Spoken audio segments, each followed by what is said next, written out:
మెదక్ జిల్లా కేంద్రం ప్రభుత్వ జూనియర్ కళాశాల గ్రౌండ్లో ఈషా ఫౌండేషన్ ఆధ్వర్యంలో గ్రామోత్సవం కార్యక్రమంలో భాగంగా రూరల్ ప్రీమియర్ లీగ్ 2025కు ముఖ్య అతిథిగా అదనపు ఎస్పీ మహేందర్ హాజరయ్యారు.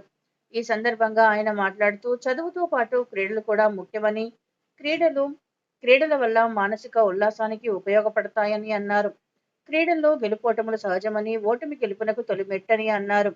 ఈ కార్యక్రమంలో గ్రామోత్సవ coordinators Sridevi, Vedeshwar, SDF Nagaraju, principal, Isha foundation సభ్యులు తదితరులు పాల్గొన్నారు. శ్రీదేవి మేడం అండ్ టీం వాళ్ళు వచ్చారు. ఇట్లా ఇనాగ్రేషన్ కావాలంటే తప్పకుండా వస్తానని చెప్పాను. మేడం మీరు ఎక్కడ మేడం ప్రాపర్ అంటే నేను ఇంతకుముందు ఇక్కడ చిన్నచక్రంలో పనిచేశాను, ప్రస్తుతం గుంపల్లో పనిచేస్తున్నారు. తర్వాత మేడం ఎక్కడ ప్రాపర్ అంటే మంతిని అన్నారు. నేను మంతిని ఎస్ఐగా 1993 నుంచి 96 వరకు మంతిన్లో ఎస్ఐగా పనిచేశాను.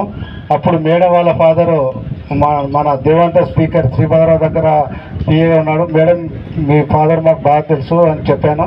అలాగే తప్పకుండా రావాలంటే తప్పకుండా వస్తాను.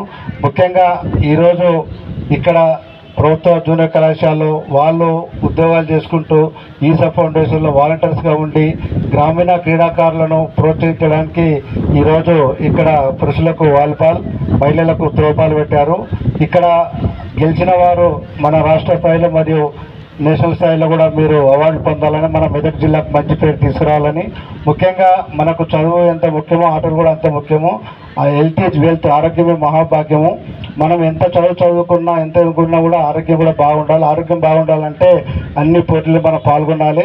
పోటీల్లో గెలుపు ఓటలు సహజము, కానీ నేటి ఓటమి రేపు గెలుపుకున్నది కాబట్టి మీరందరూ తప్పకుండా పార్టిసిపేషన్ అనేది ముఖ్యం. గెలుపు ఓటమి కాకుండా పార్టిసిపేట్ అనేది ముఖ్యం. మన మెదక్ జిల్లాలో ఈ రూరల్ ఏరియాలలో ఇక్కడ ఇటువంటి ఈసా ఫౌండేషన్ వాళ్ళు వచ్చి వీళ్ళందరినీ ఆటల్లో చైతన్యం చేయడానికి, ముఖ్యంగా మన రాష్ట్ర స్థాయిలో కూడా మనం భారతదేశం ఈసారి ఒలింపిక్ గేమ్స్ తీసుకురావడానికి ప్రయత్నం చేస్తున్నారు. అలాగే మన రాష్ట్ర స్థాయిలో కూడా కొన్ని ఒలింపిక్ గేమ్స్ పెట్టాలని కూడా మన ప్రభుత్వం ఆలోచిస్తున్నది. అటువంటి దృష్టిలో ఉంచుకొని గ్రామీణ క్రీడాకారులు, ఎందుకంటే గ్రామీణ ప్రాంతాల నుంచి క్రీడాకారులు ఉంటారు కాబట్టి ఆ క్రీడాకారులను చైతన్యం చేయడానికి, అవేర్నెస్ చేయడానికి ఈరోజు ఇక్కడ పోటీలు నిర్వహించడం అదృష్టము.